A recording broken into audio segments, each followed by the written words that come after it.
Querida igreja, noiva do Cordeiro, a paz do Senhor Jesus. Amém.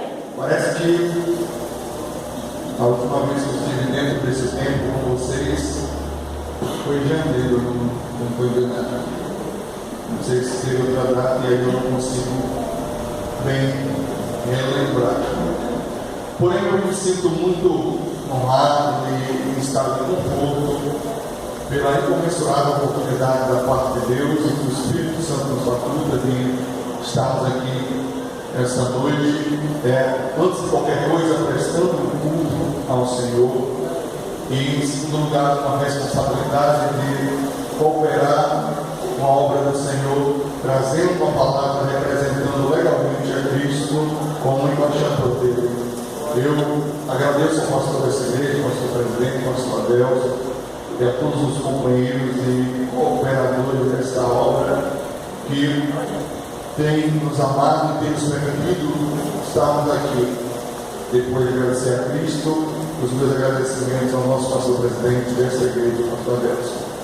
Eu fico muito feliz em rever o rosto dos santos e também de conhecer mais santos e pessoas que têm servido ao Senhor aqui nesse santo lugar.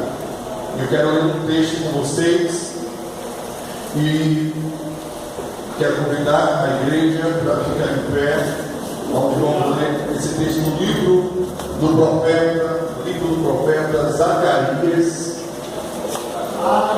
Vai ser bem fácil de encontrar, porque você vai voltar de Mateus um pouquinho para trás, não é? Você volta de Mateus, você vai encontrar Malaquias voltando e logo você encontra o profeta Zacarias, onde Deus tem tocado para lermos nessa noite. Por favor, nessa mesma atitude de espírito, abra sua Bíblia, Zacarias, capítulo de número 4.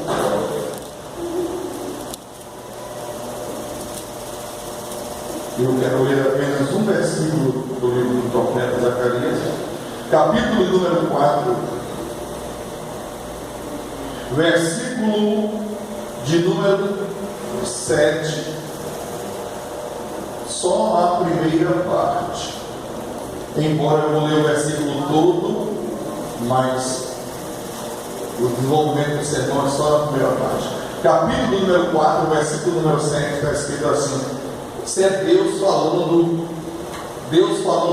um monte está na frente do povo dele. Quem és tu, ó monte grande? Diante de Zorobabel serás uma campina, porque ele trará a primeira pedra com aclamações, graça a ela. Repita comigo e diga assim: quem és tu? Ó monte grande. Deixa eu fazer uma oração com vocês. Pai amado, obrigado pela tua palavra. Continua glorificando o teu nome e operando nesse santo lugar, como em todos os cultos o Senhor tem feito. Nos ajude, porque sem ti nada somos, e abençoa o teu povo em nome de Jesus. Amém. Podem sentar. Glória a Deus.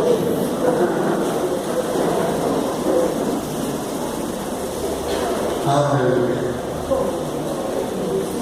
Antes de eu iniciar esta palavra, eu quero batizar os irmãos em segundos, para não tirar os irmãos dessa identidade espiritual que não estão ligados no céu. Quero apenas confirmar os irmãos, informar, melhor dizendo, que nós estamos com vários DVDs aí na saída do culto.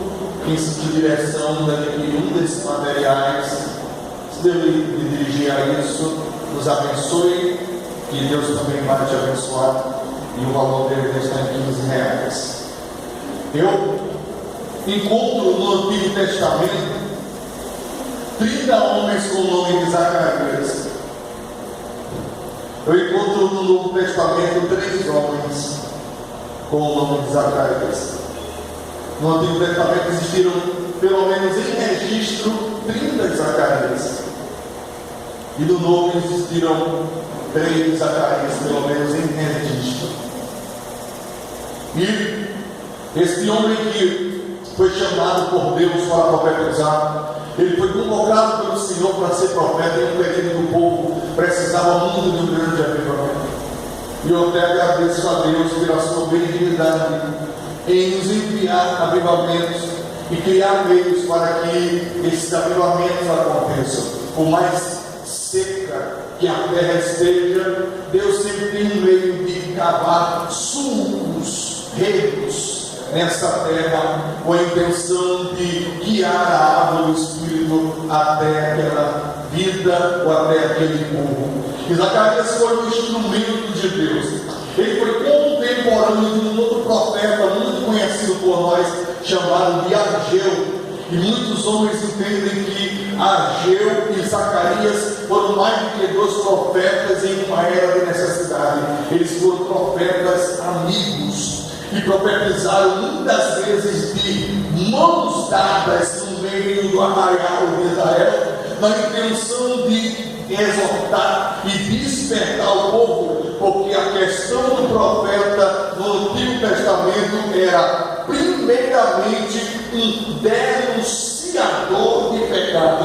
E em segundo lugar, o profeta era um instrumento de avivamento da parte de Deus. E essa sequência é lógica, porque não pode acontecer avivamento sem primeiro acontecer arrependimento. Lógico, o profeta denunciava pecados, mostrava as consequências deles, mostrava a vontade de Deus para aqueles que se arrependessem e, consequentemente, se gerava um mover de Deus no meio das nações.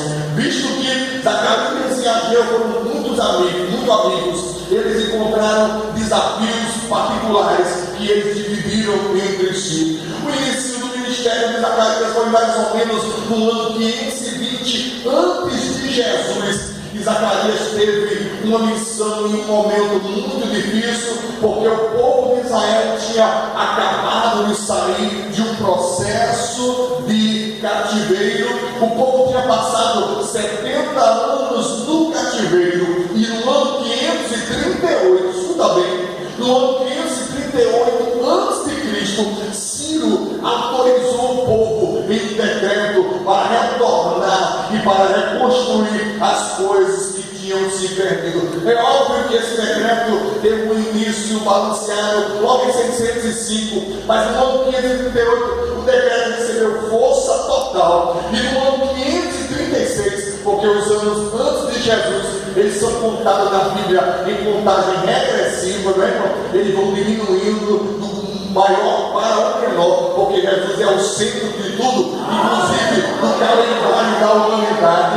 Então, quando Ciro assinou o decreto 538, no ano 536, 2 anos depois, o povo saiu para reconstruir o templo de Jerusalém. Cerca de 50 mil judeus aproveitaram essa política de demência e começaram a reconstruir o templo de Jerusalém novamente. A Bíblia nos mostra claramente, meus irmãos, que nessa época de alegria e de oportunidade que Deus dava para se recomeçar, para se reavivar, para se reconstruir, Deus colocou a liderança do povo, 2 homens para guiar o povo, um do campo político, um para ser governador e outro para ser um sacerdote. De um lado, Deus colocou um homem chamado Zorobabel para ser o líder político daquela nação. É óbvio que ele passou a ser governador com autorização das lideranças do Império Medo-Persa, que tinha uma política totalmente diferente da Babilônia. Enquanto a Babilônia capturava, olha como Deus sabe trabalhar, olha como Deus faz, e mesmo quebrando o seu povo, ele quebra cuidando, ele aperta zelando, ele exorta amando. É uma maneira de Deus trabalhar. Deus é tão tremendo que quando ele fala com a igreja de Filadélfia, Deus estava irritadíssimo que a igreja nem era quente, nem era fria, mas era morna. E tem muitas traduções que não estão erradas, mas não se aproximam tanto do original, que diz assim, Deus falando com a igreja da Odisseia, diz: eu vou me dar-te-ei. Mas o original grego é como a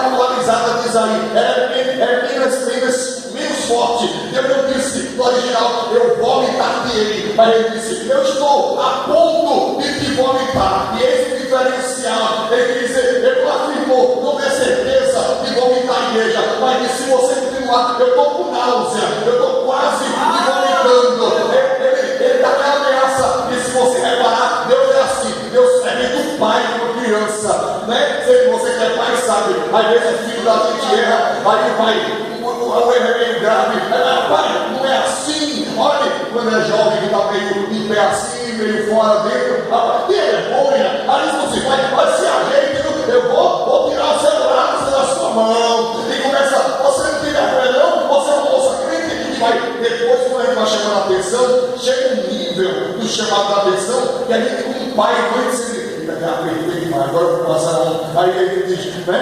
Eu estou falando com você assim porque eu sou seu pai, eu quero o seu bem, não é? Que é mais ou menos assim, sempre que já apertou muito, Deus é a mesma coisa. Ele contou para a Odisseia e disse, você está dizendo que é rica, né, Odisseia? Ele está dizendo que é rica, mas não sabe que é miserável, desgraçada. Deus falando com o filho, pobre, cego, Jesus falando, pobre, cego, nu, aconselho que ele me compreendeu, provado um pouco, aí vai repreendendo, daqui a pouco Jesus vem do pai, ele para e diz, eu repreendo e castigo a todos como eu amo. Como que ele dissesse, eu estou falando assim com você porque tem um negócio da sua vida. Eu estou falando com você assim porque eu lhe amo, eu tenho um plano da sua vida. Eu não quero lhe perder, eu tenho um projeto da sua vida. E outra pessoa no celular, que ele te ama. Mesmo você te apertar, ele te ama. Mesmo você te apertar, é da boa.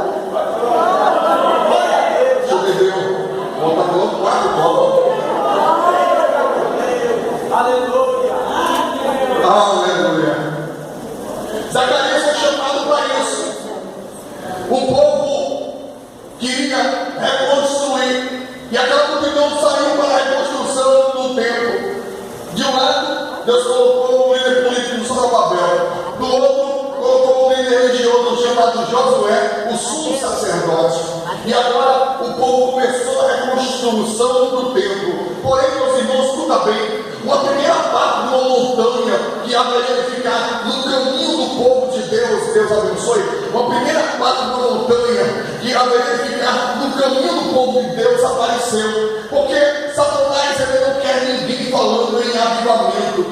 Satanás ele não quer ver ninguém falando em restauração. Ele não quer ver uma pessoa sozinha dentro de uma família de 11 pessoas, 9 pessoas. Ali tem um crente que congrega aqui nessa igreja e está dizendo, sabe uma coisa? Eu vou entrar na batalha, eu vou jejuar, eu vou orar para Deus restaurar a minha família. O diabo não gosta disso. O diabo não quer ver alguém entrando na brecha pelo seu filho, pela sua mãe, pelo seu irmão, porque ele sabe que a vitória vai chegar. Ele sabe que esse é o caminho do milagre. Ele sabe.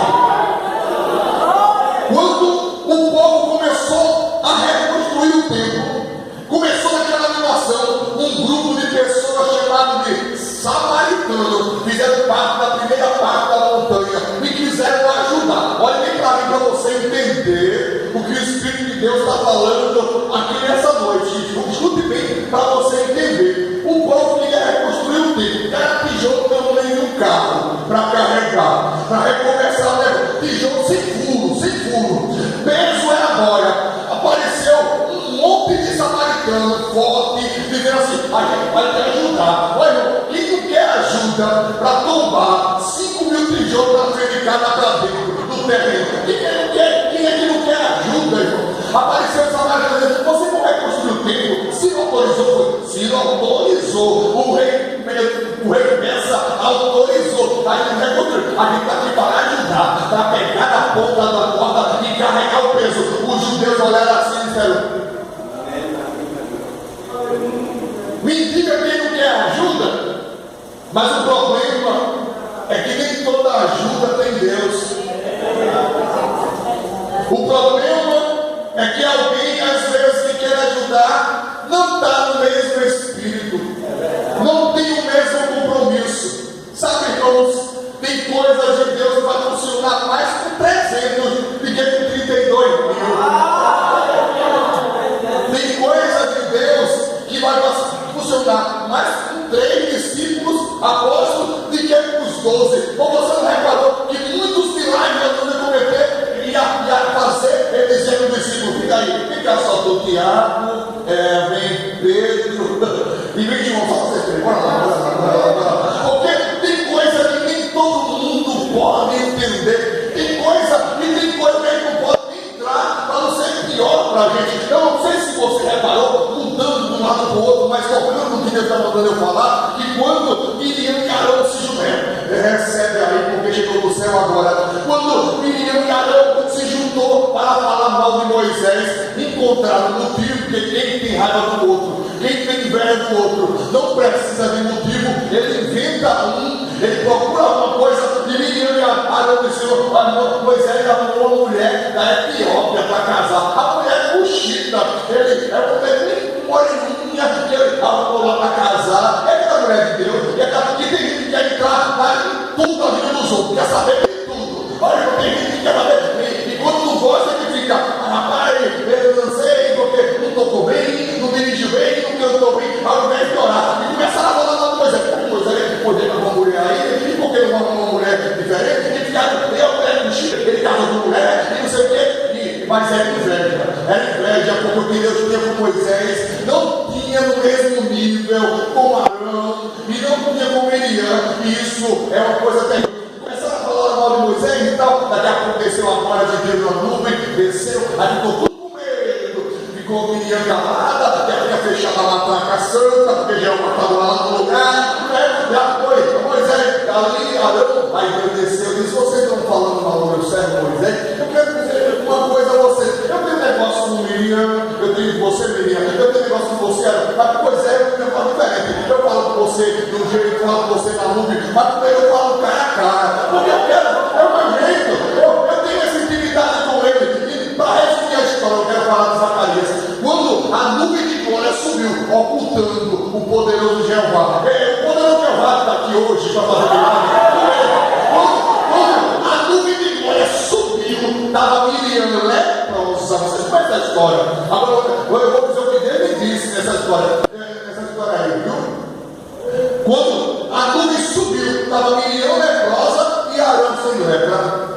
E eu fui pregar no Congresso das Mulheres, a primeira mensagem, diácono da igreja, eu preguei em Abel Lima, no Congresso das Mulheres, foi no texto de Moisés, com o tema, as mulheres hebreias não são como as egípcias, por aí vocês têm o tema, como é que é? A mulher, quem diz essa frase, conhece bater em Faraó, é um tema de uma mensagem minha, as mulheres hebreias não são como as egípcias, é um mistério, só você ver a mensagem, vai entender, mas foi a cor do céu. Mas escuta só, é porque as daqui são diferentes das de lá, as hebreias são diferentes, tem Espírito Santo, tem oração, tem jejum, é diferente das egípcias, né? Escuta só, vou dizer uma coisa a você, e eu disse para a igreja, eu vou dizer hoje, a gente lembrou aqui, por quê? Porque eu perguntei a Deus, eu disse, Deus, por que os dois falaram mal de Moisés? Os dois falaram mal de Moisés, os dois venderam Moisés e compraram, a tua nuvem de glória desceu, quando subiu, Miriam ficou leprosa e Arão não. Eu vou orar para Deus me revelar esse negócio, vai começar a orar, me revela, eu preciso entender, porque eu vou pregar com essas mulheres sobre esse tema, e essa palavra vai entrar, porque eu estou seguindo o Senhor que eu falo. Agora eu vou falar, mas depois ficou essa questão na minha cabeça, se os dois erraram juntamente, se os dois falaram mal de Moisés juntamente, porque a punição foi só para Miriam e Arão não ficou leproso. O Espírito de Deus me visitou em uma madrugada e disse para mim, Marco César, deixa eu te dizer uma coisa, eu tenho níveis de revelação, sabe por quê? Miriam falou igualmente com Arão e Moisés, mas ela ficou leprosa e Arão não, eu disse não, e o Espírito de Deus me disse, porque tem assuntos que só cabe ao ministério da igreja, e Arão não é o ministério, Arão é sacerdote, e Miriam era cooperadora. Eu digo para você nessa noite, pelo Espírito Santo, só entre até o que Jesus lhe permitir, para você não pegar uma lepra, o que você não entender aqui, o que você não entender à frente dessa igreja, ore, porque Deus tem como tomar conta, mas nunca entre em uma área que Deus não mandou, para que você não seja visitado pela noite.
menina, odômetro, o nome parece que é odômetro, e é digital, queimou também. Eu só não disse assim, queima, gente, eu tenho que queimar o resto. Porque era para queimar o limite, está queimando, acho que lembra o carro. Mas tem que trocar a lâmpada aí, qual é o odômetro? Eu não estou enganado, eu marca ali, para ele saber o óleo, tem que trocar o óleo e tal. E nos dois, eu fiz esses dois lugares diferentes. E os dois lugares que eu comprei os objetos, eu fiquei lá. Não me deram a nota fiscal, era tudo estabelecido. Mas foi um lugar que eu entrei, eu não estou falando mal da igreja, só. Mas foi, eu comprei lugar que o pessoal aqui, tem aqueles clientes bem. A irmã me atendeu, a irmã, esposa do dono. Olha, irmão, um negócio de anjo. Ele disse, acho que você tem que é demais. Mas na hora que passou a nota, até não veio nota fiscal. Porque... Deixa eu falar um negócio ali para você entender esse assunto. Eu acho que é lei, né? Eu acho que é lei. E eu acho que não emitir uma nota fiscal é só negar. O que acontece é que coisa de crente não pode se misturar com a ajuda de samaritano. Israel precisava de muita ajuda. Você precisa de muita ajuda, mas você tem que orar para saber quem você vai aceitar e quem você vai aceitar a ajuda. Você tem que ver, quando Israel queria reconstruir um templo majestático, que aquela multidão disse, nós vamos ajudar. O judeu era assim, o samaritano, não é o samaritano que dá glória a Jeová, que dá glória a luz, né? Da Babilônia. Eu disse, pô, um negócio meio que, para mistério, a gente vai ter que separar as coisas. A gente ama o samaritano, pode perdoar, que o judeu nem amava nessa época. Eu estou adaptando para ninguém ficar com ódio do samaritano aqui. E Jesus amou o samaritano, da graça. Mas para entrar no mistério de compromisso de reconstruir um projeto, o crente tem que ter o segredo com Deus, tem que guardar o segredo com Deus. E quando os samaritanos disseram assim, a gente vai ajudar, quem precisava de ajuda era eles. Eles disseram, não precisa não. Precisa não. Porque coisa de Deus não pode receber ajuda misturada. Um avivamento da parte de Deus, ele não pode vir com um arrumado, uma coisa que seja adaptada. Não, tem que ser santificada. É melhor um grupo que serve a Deus 10, como está aqui, graças a Deus, 10, 15 mulheres consagradas, do que ter ali 100 e dar um negócio meio que, porque atrapalha a operação do Espírito Santo, atrapalha o avivamento, o descompromisso de um pode atrapalhar. Olha, um versículo que me perturba. É tanto Marcos capítulo 6, versículo 1 ao 3, como Mateus capítulo 13, versículo 51 ao 58, quando diz assim, no capítulo 13 de Mateus 55 ao 58, quando diz assim, e Jesus não operou ali muitos sinais por causa da incredulidade do povo. Aí quando se diz assim, operando Deus, que impedirá? Eu penso em parte. Teve parte. A incredulidade pode atrapalhar. A incredulidade. Olha, você já parou para pensar nesse termo? E Jesus não operou. Jesus não tinha poder, não. Tinha. Mas Jesus não operou ali muitos sinais. Era pouco, ele fez pouca coisa. Ele queria fazer mais. Mas tinha alguém que ficava pensando e alguém no meio jogando terra. Isso atrapalha muito a geração do Espírito Santo. Os judeus disseram, não, ele precisa da sua ajuda não, nós vamos reconstruir só com quem tem compromisso mesmo. Quem vai trabalhar nessa obra é quem quer ver a glória de Deus, quem quer ver o avivamento é quem está comprometido com as coisas do Senhor. Ah, meus irmãos, os samaritanos ficaram com tanto ódio, com tanta raiva, que levantaram uma oposição, porque isso é uma coisa da nossa década, do nosso século também. É aquela pessoa, aquele grupo que nem é comprometido com Deus, e quem não entra naquele grupo passa a ser perseguido, porque não adere uma rebelião, não adere um endurecimento, um discernimento, nada, e de repente alguém começa, mas fulano quer ser crente, irmão.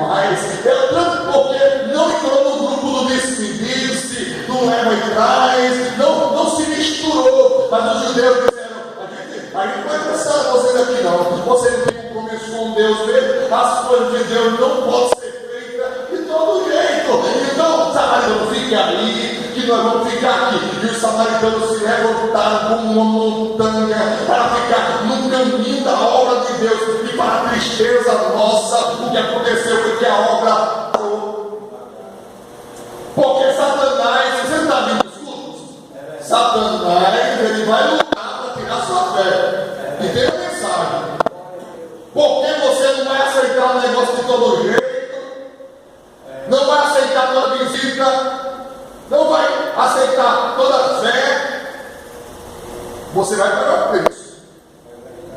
Quem não se mistura sofre. Mas Jesus não deixa, Jesus não abandona, Jesus não diz você. Olha, Paulo disse, porque todos aqueles que quiserem viver piamente padecerão perseguições. Quantas perseguições passei em Antioquia e em Listra, mas de todas o Senhor me livrou. Isso apóstolo Paulo a Timóteo. Todo aquele que quiser viver piamente, quer dizer, uma vida de piedade e compromisso, vai sofrer perseguição. Quem quiser ver Deus fazer milagre dentro da sua família, vai enfrentar perseguição e tentativa de mistura. Chega até visita para reparar como é que está a sua casa. Chega até visita para querer lhe ajudar. Por isso que tem gente aí que aceita ajuda de samaritano. Aí tem gente dando glória a Deus e lendo o signo. Tem gente, irmão. Tem gente. Eita, ele está dando glória a Deus. Eita, Ares. Agora eu vou dizer, queima Jesus, queima. Meu carro não, mas essa pessoa queima Jesus. Por quê? Tem gente dando glória a Deus, irmão. Tem um amigo que eu sou persiste, né? Eu sou crente, eu sou crente. Aí eu tenho uma amiga assim que ela vem e ela fala as coisas para mim, eu não duvido também. Tem o coração dividido. A gente tem recebendo ajuda de samaritano. Quem faz negócio com Jesus prefere ficar só do que receber a ajuda de alguém que não tem compromisso com a santidade e com a palavra de Deus. Quem quiser milagre, quem quiser poder, quem quiser sinal, ande pela palavra. Elias estava dormindo, angustiado, deprimido, acabado. Ele estava quieto, ali dormindo, muito triste. Daqui a pouco o Senhor foi lá, cutucou ele, acorda. Mas o som da depressão, alguém é repetindo aquele som da tristeza, uma moleza, para fazer uma coisa. É um sofrimento que hoje eu poderia assim, e disse, acorda, come e bebe, porque longo é o meu caminho. Ele até assim, quando olhou, veio da padaria do céu, escuta só, olha aqui o peixe não, do céu, pão quente, era um pão quente, assim, um pão quente, um pão em cima das brasas, a brasa aqui, um pão em cima e uma pilha d'água. Hoje diz, beba água, você está pensando que vai morrer, você está no contaminamento, meu filho.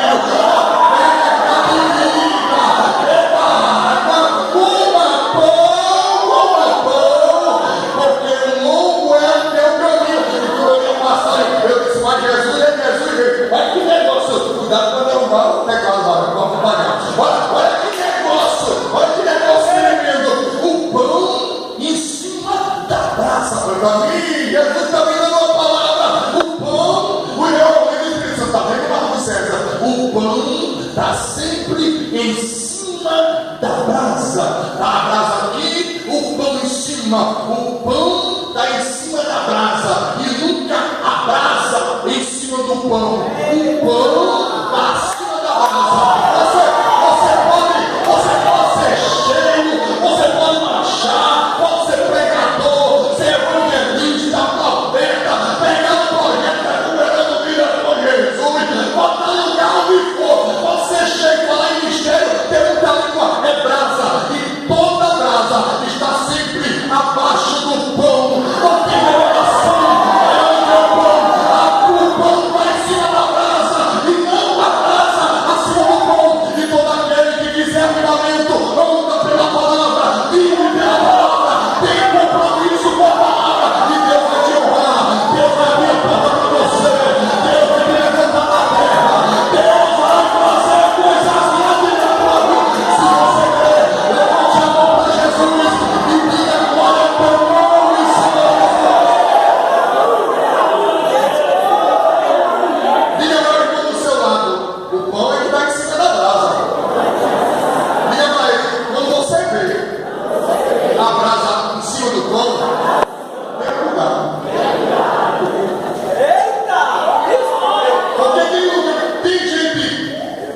Depois de pegar minha mãe. Tem gente que está adulterando, escuta só. Me chamaram para pegar o todo. Adulterando, se prostituindo, traindo, roubando, mentindo e dizendo: eu estou cheio. Isso é pão, isso é brasa acima de pão. Mas quem vive pelo pão, o poder que ele tem, a graça, tudo tem que estar abaixo do pão, guiado pela palavra. É feito a moça, essa agora é para os jovens. É feita a moça doida para namorar, a menina doida para namorar. Vocês já repararam? Deixa eu falar de Mateus 4. Vocês já repararam que Jesus passou 40 dias sem comer? Quando o diabo encontrou Jesus, foram 3 tipos de tentações. Ele trabalhou dentro daquilo que João disse a primeira vez lá. Dá uma doutrina maravilhosa, eu nunca dei. Mas aquele que João disse assim: a concupiscência da carne, a concupiscência dos olhos e a soberba da vida. Os 3 tipos de tentação do diabo por cima disso: carne, olhos e vida. Concupiscência significa desejo descontrolado, desenfreado. Mas Jesus passou 40 dias sem comer. Quando o diabo se aproximou, disse assim: a boca do jovem vai sair já, calma. Quando o diabo se aproximou de Jesus, disse assim: se tu és filho de Deus, transforma essa pedra em pão. O que Jesus mais queria, depois de 40 dias sem comer, é pão. Porque o diabo só vai lhe oferecer o que você quer.